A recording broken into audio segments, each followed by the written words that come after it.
Math second का exercise 7.3 coordinate geometry पढ़ने जा रहे हैं। Question number 1। क्वेश्चन नंबर 1 में आपको बताया थे त्रिभुज का क्षेत्रफल, फार्मूला पहले भी लिख चुके हैं कि त्रिभुज का क्षेत्रफल बराबर होता है 1/2 x1 y2 minus y3 plus x2 y3 minus y1 plus x3 y1 minus y2। ये त्रिभुज का निर्देशांक ज्यामिति में त्रिभुज का क्षेत्रफल ज्ञात करने के लिए फार्मूला है। इसी फार्मूले की सहायता से हम त्रिभुज का क्षेत्रफल ज्ञात करेंगे। जैसे पहला दिया है, उस त्रिभुज का क्षेत्रफल ज्ञात कीजिए जिसके शीर्ष दिए हुए हैं। एक फर्स्ट है 2 3, सेकेंड है -1 0 और तीसरा है 2 4। इस त्रिभुज का क्षेत्रफल आपको ज्ञात करना है। तो मान लीजिए कि माना ए है, माना ए का निर्देशांक, ए बी का निर्देशांक हो गया और ए सी का निर्देशांक। तो त्रिभुज का क्षेत्रफल ज्ञात करेंगे तो आप लिखेंगे यहाँ पर पहले फार्मूला राइट करेंगे कि त्रिभुज का क्षेत्रफल बराबर 1/2 x1 ब्रैकेट में y2 minus y3 plus x2 y3 minus y1 plus x3 y1 minus y2 bracket बंद। ये फार्मूला आपका हो गया। क्वेश्चन नंबर 1 की सॉल्व करने जा रहे हैं। तो सॉल्यूशन यहां से शुरू करेंगे। माना a इक्वल 2 3, b का निर्देशांक -1 0 और c हो गया 2 4। तो इसमें क्रम से हम इसको राइट करेंगे x1 y1 x2 y2 x3 y3। आप इसको राइट करें। उसके बाद इसकी वैल्यू को यहाँ पर रखते जाएंगे। 1/2 x1 की वैल्यू कितनी है 2, तो 2 रखेंगे। y2 कितना है 0 माइनस y3 है -4, तो माइनस माइनस हो जाएगा +4 प्लस x2 की वैल्यू रखेंगे -1, तो माइनस प्लस से हो जाएगा -1 y3 है -4 माइनस y1 3 प्लस x3 की वैल्यू 2, y1 हो गया 3 माइनस y2 हो गया 0 ब्रैकेट बंद। अब इसको सॉल्व करेंगे। 1/2 0 4 ऐड करेंगे 4 को 2 से मल्टीप्लाई कर दिया आपने, 4 2 8, फिर -4 -3 हो जाएगा -7, -7 को -1 से मल्टीप्लाई करेंगे तो माइनस माइनस हो जाता है +7 एकम 7।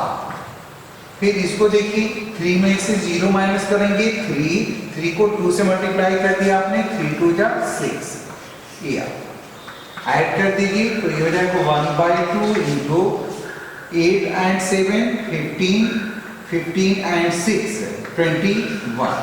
इसका आंसर हो गया 21/2। यहाँ क्षेत्रफल का कोई मात्रक निर्देशांक ज्यामिति में नहीं होता है, इसलिए 21/2 या आप इसको ऐसे भी लिख सकते हैं 10.5 वर्ग इकाई क्षेत्रफल है, इसलिए इसको वर्ग लिखेंगे और यूनिट की जगह पर यहाँ पर सेंटीमीटर मीटर नहीं लिखा जाता है, इकाई या मात्रक लिखा जाता है। ये पहला क्वेश्चन इस तरह से हुआ। आप क्या करेंगे, त्रिभुज का जब भी क्षेत्रफल ज्ञात करना हो निर्देशांक ज्यामिति में ये फार्मूला यूज करेंगे और ये जो निर्देशांक दिए गए हैं इनको क्रम से x1 y1 x2 y2 x3 y3 आप राइट कर लेंगे और इसकी वैल्यू को रख करके आप इस क्वेश्चन को सॉल्व कर सकते हैं। इसमें देखिए दो क्वेश्चन दिया हुआ है त्रिभुज का क्षेत्रफल ज्ञात करने के लिए। फर्स्ट और सेकंड। तो इसी प्रकार से सेकंड वाला क्वेश्चन जो है हमने फर्स्ट बता दिए, आप सेकंड वाला क्वेश्चन सॉल्व करेंगे। ठीक है, अब क्वेश्चन नंबर 2।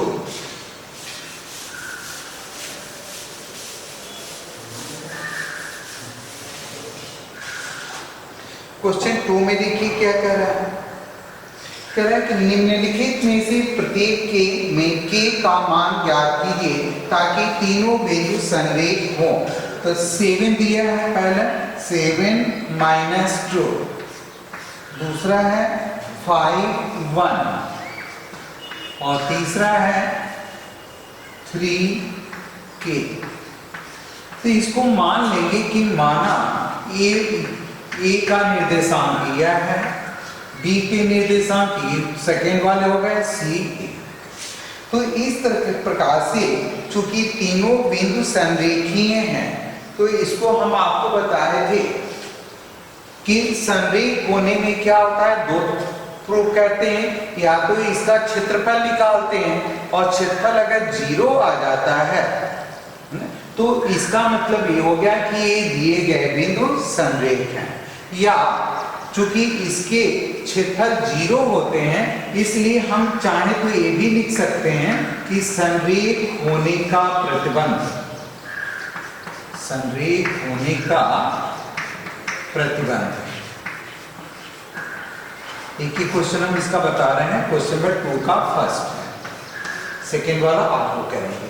संरेख होने का प्रतिबंध, तो संरेख होने के प्रतिबंध में वही क्षेत्रफल का सूत्र लगाते हैं, x1 y2 minus y3 plus x2 y3 minus y1 plus x3 y1 minus y2। और इसको चूंकि त्रिभुज का क्षेत्रफल 0 होता है, तो इसको हम कर देते हैं बराबर 0। देखिए त्रिभुज के क्षेत्रफल में यहाँ पर 1/2 लिखे, तो चूंकि इसको 0 प्रूव करना होता है, तो जब 0 जो है ये 1/2 को पक्षांतर करते हैं, तो 0 से किसी भी संख्या में गुणा करने को आंसर जो है आपको 0 प्राप्त होता है। इसलिए हम यहाँ से 1/2 को क्या करते हैं, हटा देते हैं, तो ये संरेख होने का प्रतिबंध हो जाता है। समझ में? अब यहाँ पर अब क्या करेंगे, इसकी वैल्यू रखेंगे तो k का मान आपको मिलेगा। तो इसको हम क्या लिखेंगे, x1 a y1, इसको क्या लिखते हैं x2 y2 और ये x3 y3। आपने क्रम से लिख लिया। इसके बाद जो इसका मान रखते जाएंगे। तो x1 का मान कितना है, 7, ब्रैकेट में y2 1 माइनस y3 है k, प्लस x2 की वैल्यू रखती है 5, y3 है k माइनस y1 माइनस 2 है तो plus 2, plus x3 3, y1 minus 2 minus y2 हो गया 1 इक्वल 0। ठीक है,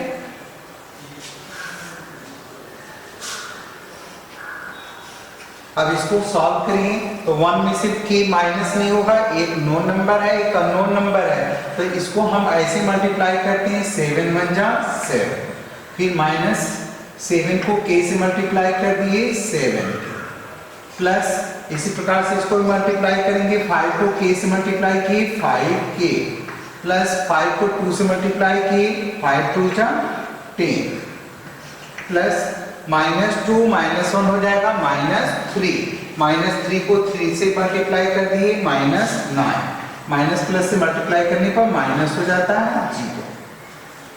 ठीक हो गया, 2 1 3, -3 को 3 से मल्टीप्लाई किए, माइनस प्लस से माइनस, 3 3 के 9 इक्वल 0।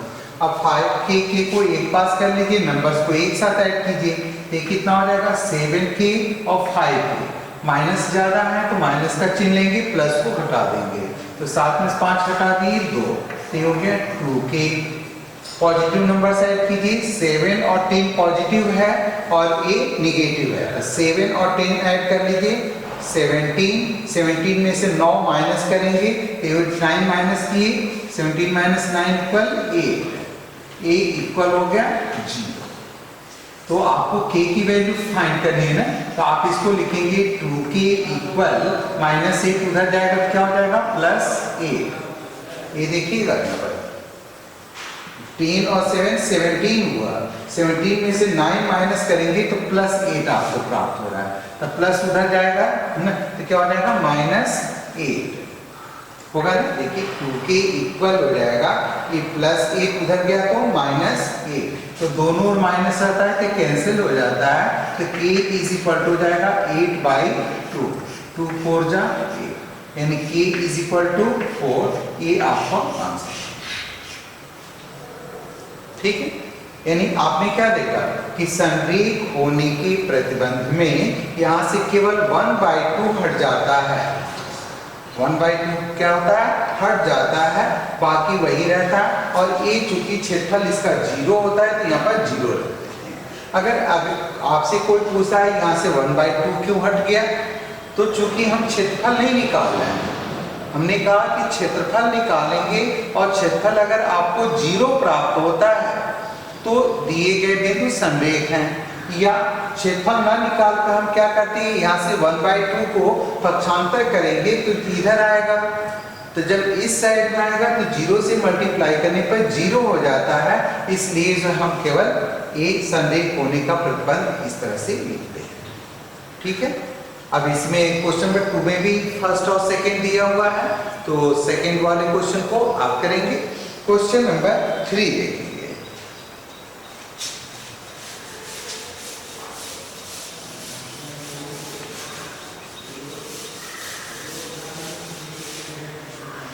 क्वेश्चन में 3 में कह रहा है शीर्ष 0 -1 ये त्रिभुज है,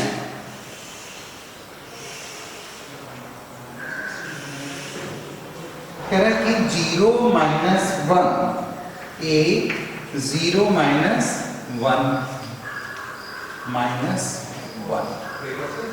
दूसरा है 2 1 बी सी, बी का दे गया 2 और 1, इसका दे रहा है सी का 0 और 3। कह रहा है वाले त्रिभुज की भुजाओं के मध्य बिंदुओं से बनने वाले त्रिभुज का क्षेत्रफल ज्ञात कीजिए और इस क्षेत्रफल का दिए हुए क्षेत्रफल से अनुपात ज्ञात कीजिए। तो हम क्या करेंगे है ना कि इसके मध्य बिंदुओं से, ये मध्य बिंदु हो गए तीनों के, ये मध्य बिंदुओं को हमने मिला दिया, तो मध्य बिंदु को मिलाए तो एक त्रिभुज आपको मिला, इसका कोई भी नाम दे सकते हैं ना, क्या रख देते हैं P, Q और R। तो कह रहा है कि सिद्ध कीजिए है ना कि P, Q, R इन मध्य बिंदुओं से निर्मित इस त्रिभुज का क्षेत्रफल आपको ज्ञात करना है, ठीक है। और क्षेत्रफल ज्ञात करके इस क्षेत्रफल से इसका अनुपात बताना है, यानी अनुपात आप कैसे ज्ञात कर पाएंगे, पी क्यू आर का क्षेत्रफल ज्ञात करेंगे, फिर एबीसी का क्षेत्रफल ज्ञात करेंगे, दो क्षेत्रफल ज्ञात करना होगा, फिर दोनों का बटा कर देंगे तो आपको जो है दोनों का अनुपात, दोनों त्रिभुजों का अनुपात मालूम होगा। तो सबसे पहले हमें पी क्यू आर का क्षेत्रफल ज्ञात करने के लिए आप देख रहे हो कि पी क्यू आर में से किसी के भी निर्देशांक आपको नहीं मालूम है, तो निर्देशांक पहले आपको प्राप्त करना होगा। तो P का पहले निर्देशांक ज्ञात करेंगे, ये क्वेश्चन नंबर कौन सा था, क्वेश्चन नंबर 3। तो आप सबसे पहले लिखेंगे AB के मध्य बिंदु P का निर्देशांक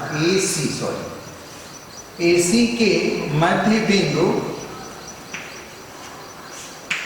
P का निर्देशांक,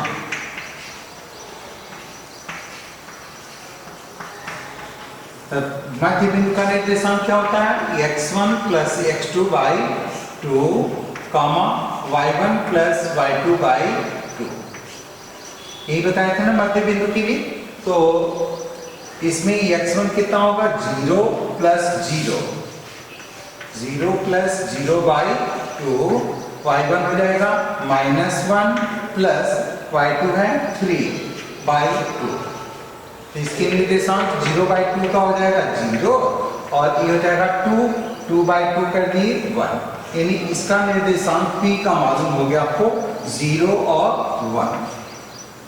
इसी तरह से R का निर्देशांक निकालेंगे तो लिखेंगे BC, BC के मध्य बिंदु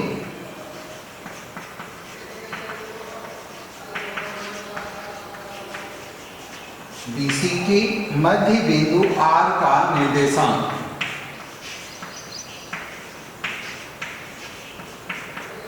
R का निर्देशांक क्या होगा x1 प्लस x2/2।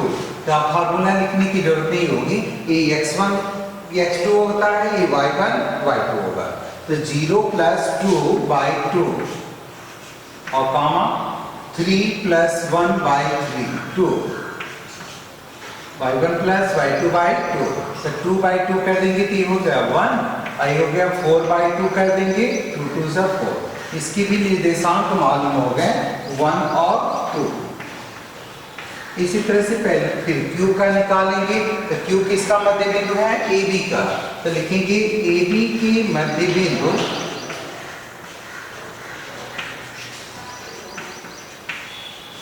AB की मध्य बिंदु Q का निर्देशांक, तो AB की मध्य बिंदु Q का निर्देशांक निकालने के लिए लिखेंगे, अब AB ले रहे हैं तो 0 प्लस 2 क्या हो जाएगा 0 प्लस 2/2 कामा -1 प्लस 1 प्लस 1/2। तो 2/2 हो जाएगा 1, ये माइनस प्लस जो 0 हो जाएगा 0/2 0, यानी इसकी निर्देशांक हो गए 1 और 0।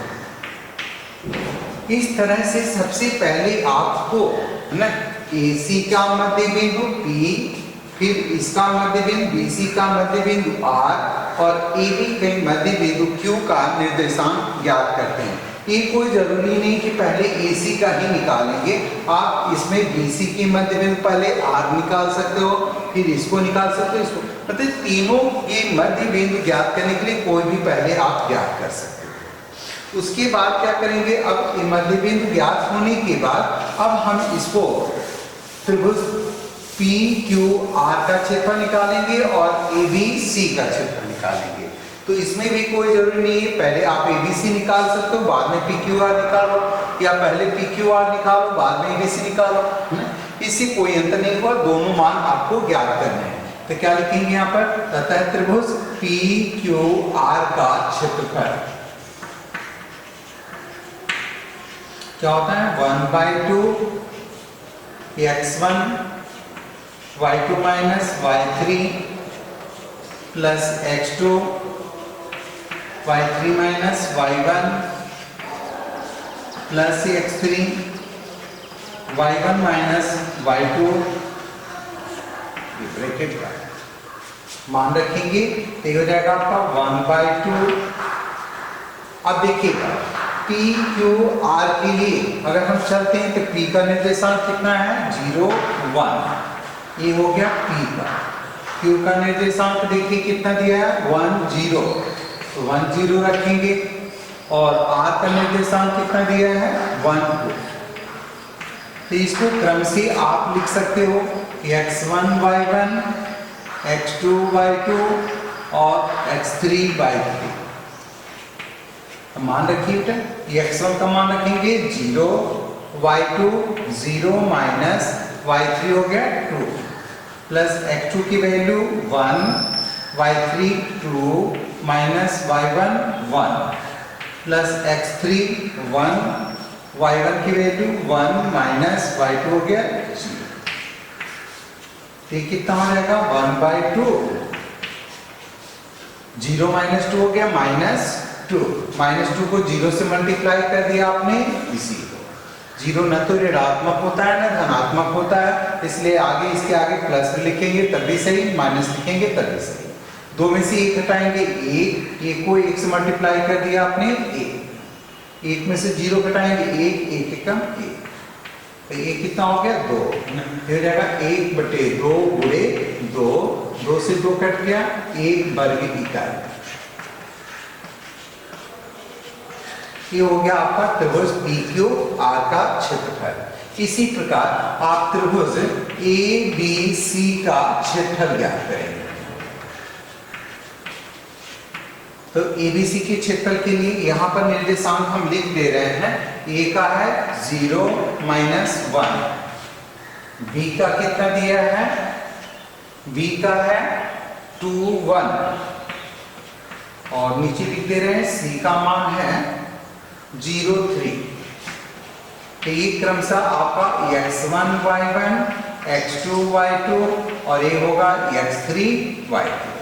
सेम ऐसे मान रखेंगे। त्रिभुज का क्षेत्रफल बराबर 1/2 x1 y2 minus y3 plus x2 y3 minus y1 plus x3 y1 minus y2 बंद। अब वैल्यू रखती जाएगी। 1/2 x1 की वैल्यू कितनी है 0, ब्रैकेट में y2 1 minus y3 3 plus x2 2, y3 कितना है 3 माइनस y1 हो गया -1 है तो +1 plus x3 0, y1 -1 minus y2 हो गया 1। हल कीजिए 1/2, 1 में से 3 माइनस करेंगे -2, -2 को 0 से मल्टीप्लाई किए 0, -0 और +0। 3 1 4, 4 को 2 से मल्टीप्लाई किए 4 2 8। ये हो गया -1 हो जाएगा -2 को 0 से मल्टीप्लाई कर दिए 0, क्योंकि any number is multiplied by 0 the product is 0। तो so you can write as 1/2 into 8, 2 4 जा 8। ये हो गया 4 वर्ग मात्रा। दोनों के क्षेत्रफल ज्ञात हो गए। तो कह रहा है प्रश्न में क्या कि मध्य बिंदुओं से निर्मित, प्रश्न को ध्यान से देखेंगे, लिखा है कि मध्य बिंदुओं से निर्मित है ना त्रिभुज का क्षेत्रफल ज्ञात कीजिए और इस क्षेत्रफल का दिए हुए क्षेत्रफल से अनुपात ज्ञात कीजिए। तो सबसे पहले क्या लिखेंगे है ना, अनुपात बराबर, अनुपात क्या होगा, त्रिभुज PQR का क्षेत्रफल area triangle PQR by area triangle, एक कौन सा ट्राइंगल है ABC, ABC। तो PQR का आंसर कितना है 1 और ABC का 4। ये आंसर हो गया 1/4 या 1:4। ये आपका आंसर समझ में आया। इस तरह से प्रश्न को ध्यान से समझना है। इसमें कह रहा है मध्य बिंदुओं से निर्मित, ये मध्य बिंदुओं को मिला दीजिए इसके, और मिलाने के बाद जो है आप इसको रेखाओं को मिलाएंगे तो त्रिभुज प्राप्त होगा। पहले आप इस त्रिभुज का क्षेत्रफल ज्ञात करेंगे, फिर ABC का क्षेत्रफल इस सूत्र की सहायता से ज्ञात करेंगे, और फिर अनुपात ज्ञात करने के लिए इस त्रिभुज का क्षेत्रफल और बटे हो जाएगा इस त्रिभुज का क्षेत्रफल, दोनों का बटा कर दिए तो ये आ गया 1/4 या 1:4। ये क्वेश्चन नंबर 3 आपका सॉल्व हो गया। इसी प्रकार से नेक्स्ट क्वेश्चन नंबर 4।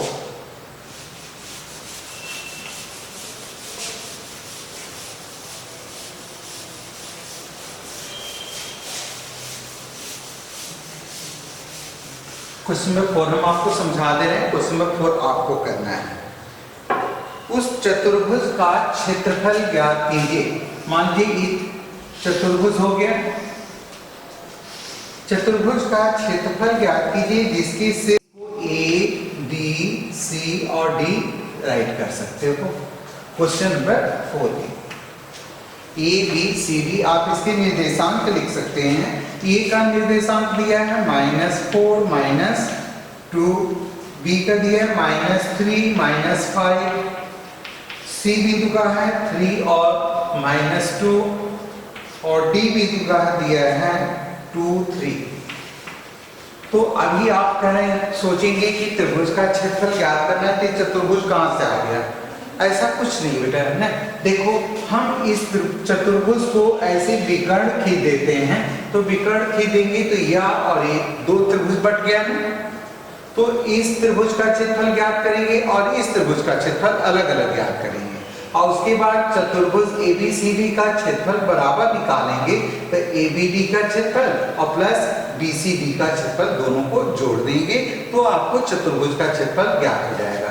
इसको बताने की आवश्यकता नहीं होगी, आप कोई जरूरत नहीं कि हमने BD मिलाया, आप BD की जगह पर आप क्या कर सकते हो, ऐसे भी मिला सकते हो, AC को भी मिला सकते हो, फिर इस त्रिभुज का क्षेत्रफल ज्ञात कर लीजिए, इस त्रिभुज का क्षेत्रफल ज्ञात कीजिए और अंत में लिख देंगे है ना कि चतुर्भुज ABCD का क्षेत्रफल बराबर चतुर्भुज ABCD का क्षेत्रफल की बराबर होगा ना त्रिभुज ABC का क्षेत्रफल, यहाँ पर एरिया त्रिभुज ABC और प्लस एरिया त्रिभुज ABC और दोनों त्रिभुजों के क्षेत्रफल को जोड़ देंगे तो आपको चतुर्भुज का क्षेत्रफल प्राप्त हो जाएगा।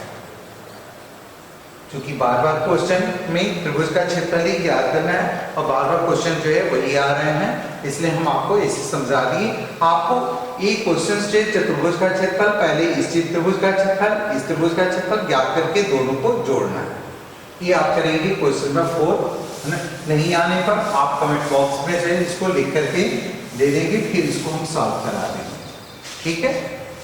अब चलते हैं क्वेश्चन नंबर 5 में भी आपको कर सकते हैं। 5 भी बहुत इजी क्वेश्चन है। करें त्रिभुज की एक माध्यिका, मान लीजिए एक कोई त्रिभुज है, त्रिभुज ABC, इसकी एक माध्यिका खींच लीजिए, ये हो गई एक। कह रहा है कि सिद्ध कीजिए कि त्रिभुज की एक माध्यिका है ना उसी बराबर त्रिभुजों वाले दो क्षेत्रफल वाले त्रिभुजों में विभाजित करती है। तो A का निर्देशांक दिया है 4-6, B का दिया है 3-2 और C का दिया है 5-2। तो सबसे पहले आप क्या करेंगे, D का मध्य बिंदु ज्ञात कर लेंगे। तो D का मध्य बिंदु क्या होगा, तो यहां पर लिखेंगे BC की मध्य बिंदु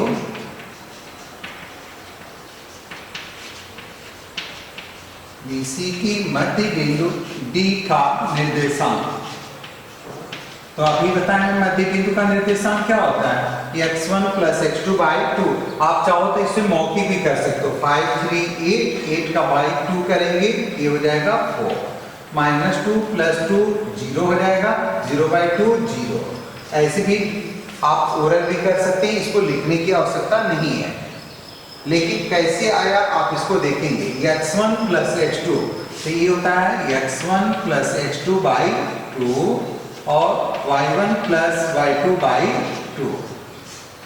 तो x1 कितना है 3 और प्लस x2 हो गया 5/2, 5 3 8 हो जाएगा ना, 8 को 2 से डिवाइड कर देंगे यहाँ से, 2 4 जा 8, 4 हो गया। इसको करेंगे y1 की वैल्यू रखेंगे तो ये है -2 और प्लस y2 की वैल्यू 2/2। तो -2 + 2 कैंसिल हो जाएगा, 0 0/2 हो जाएगा 0। इस तरह से देखिए आपको मिल गया ना 4 0। आप इसको मौखिक भी कर सकते हो। तो इस तरह से मध्य बिंदु ज्ञात करने के बाद जो क्या करेंगे, पहले इस त्रिभुज का क्षेत्रफल ज्ञात करेंगे और फिर दूसरे नंबर पर इस त्रिभुज का क्षेत्रफल ज्ञात करेंगे। कोई भी पहले कर सकते हो, इसको और इसको, ठीक है। दोनों त्रिभुजों के क्षेत्रफल जो बराबर आएंगे, दोनों त्रिभुजों के क्षेत्रफल क्या होंगे, बराबर आएंगे ना।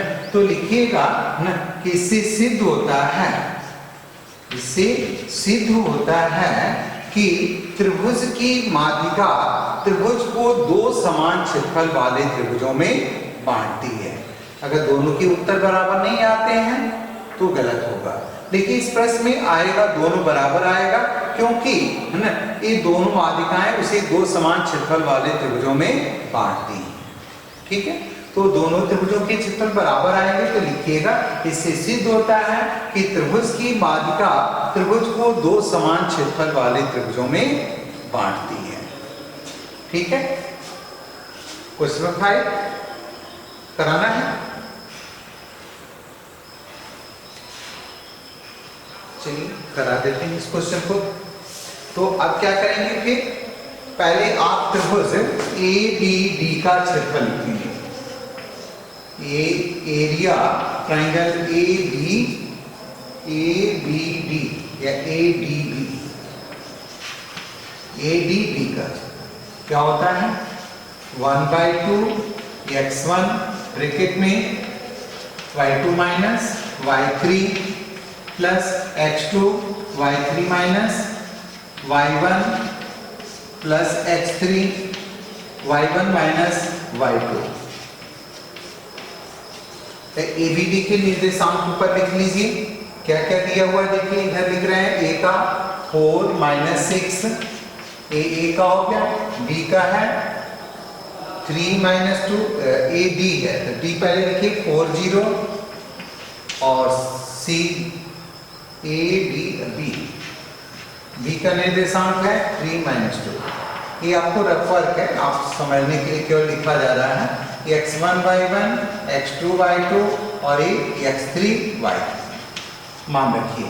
1/2 x1 4 y2 कितना है 0 माइनस y3 हो गया माइनस 2 तो माइनस माइनस हो जाएगा प्लस 2 प्लस x2 4 y3 हो गया 2 माइनस y1 माइनस 6 है तो प्लस 6 प्लस x3 3 y1 हो गया आपका माइनस 6 माइनस y2 हो गया 0। ये हो गया 1/2 2 का 4 से गुणा कर दिए 2 चौकी 8 प्लस 6 2 8 8 चौकी 32 और ये हो गया माइनस 6 को 3 से मल्टीप्लाई किए माइनस 18 तो 32 8 40 हो जाएगा ना। 40 में से 18 घटा देंगे, ये 40 में से 18 घटाएंगे 10 में से 8 गया 2 3 में से गया 2 22 तो ये कितना हो जाएगा बराबर 1/2 को काटिए 2 एकम 2 2 एकम 2 ये हो जाएगा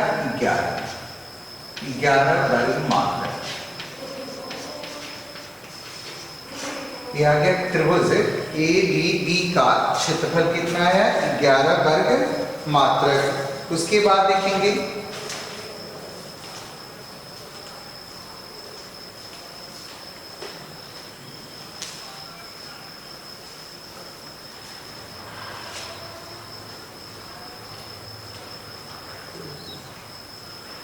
मान तो सही रखा गया ना त्रिभुज ABD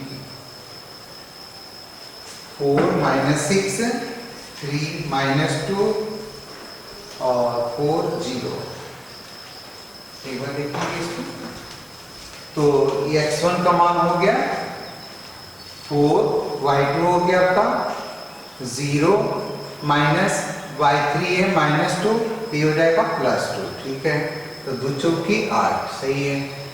ये x2 कितना है 4 y3 आ गया आपका माइनस 2 ये माइनस 2 है देखिए ये माइनस 2 और माइनस y1 है माइनस 6 तो प्लस 6 ठीक है तो ये 6 में से 2 घटा देंगे 4 4 को 4 से गुणा किए 4 चौकी 16 और ये हो गया तो 16 8 24 हो जाएगा ना 24 माइनस 18 की 6 ये हो जाएगा 6 बराबर 2 3 6 बराबर 3 वर्ग मात्रक किया।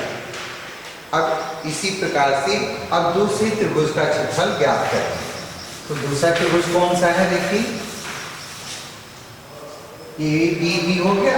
अब इसको ज्ञात कर लीजिए ACD का क्षेत्रफल तो लिखेंगे एरिया ट्रायंगल ACD फिर वही formula 1/2 x1 y2 minus y3 plus h2 y3 minus y1 plus x3 y1 minus y2। अब इसका मान रखेंगे ऊपर लिख लीजिए इसके लिए a का है 4 माइनस 6 मान अच्छे से रखेंगे नहीं तो फिर गलत हो जाएगा है ना। AC का लिख रहे हैं 5 2 और इसका है D का 4 0 x1 y1 x2 y2 और x3 y3। मान रखिए 1/2 x1 का मान 4, y2 है 2 माइनस y3 रख देंगे 0 plus x2 5 y3 0 minus y1 minus 6 है plus 6 plus x3 4 y1 minus 6 minus y2 2। ये ब्रैकेट है, ये हो जाएगा 1/2, 2 का 4 से गुणा करेंगे 2 चौकी 8 प्लस 0 प्लस 6 हो गया 6, 6 में 5 का गुणा कर दिए 6 25 30 और ये हो गया -8, -8 को 4 से गुणा कर दिए तो -32।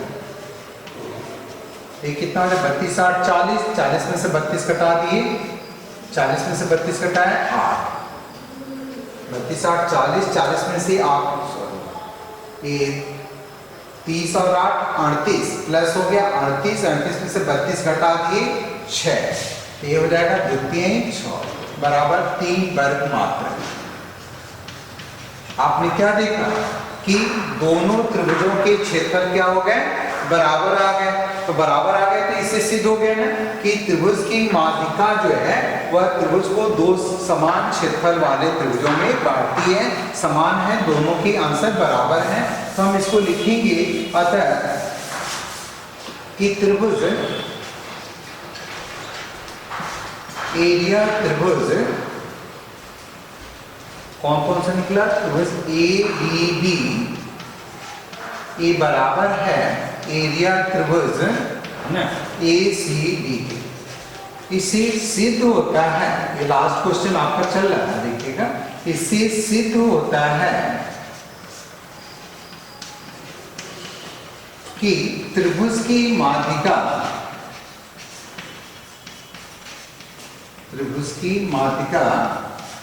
न त्रिभुज को दो समान क्षेत्रफल वाले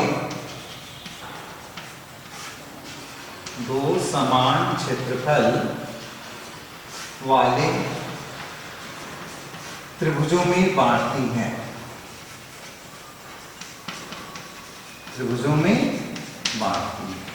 अब इस तरह से आपका ये चैप्टर 7.3 भी समाप्त हो गया।